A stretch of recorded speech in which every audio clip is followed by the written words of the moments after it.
بیا اکنون نقابت را برار زهرایم. من دیگر از تو جدا زندگی کردن نمیخواهم آخر. بس است. ایست. چیکار کرده ایستادی ها؟ تمام. نه برار مشکلی نیست آخر. ایستا تو رو میپرونم. دوست داشتم چیکار کرده ایستادی ها؟ من زیا هستم. مرا میپرونی؟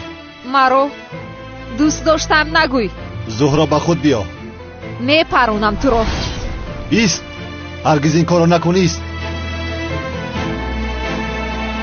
یا یکی پرون مرا پرون. حالا هم گپ زده ایستاده استی؟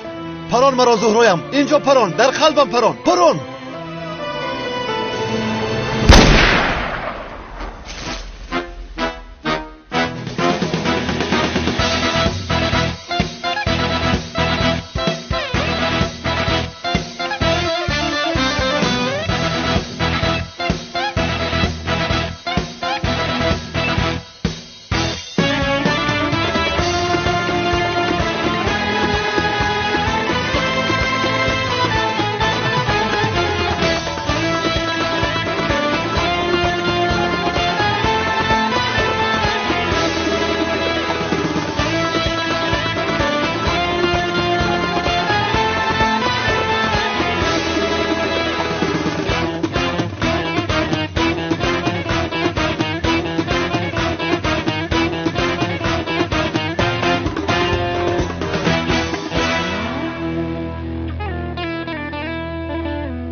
زهرا ایست نه پرون همکار. چیکار کرده ایستاده ای تو؟ چیکار پای بچه؟ چیکار کردی تو همکار؟ چیکار کردم؟ حیاتت را جا دادم. چرا رو تو پروندی ابله؟ میکشم تو رو.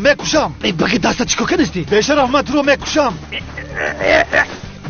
تو رو.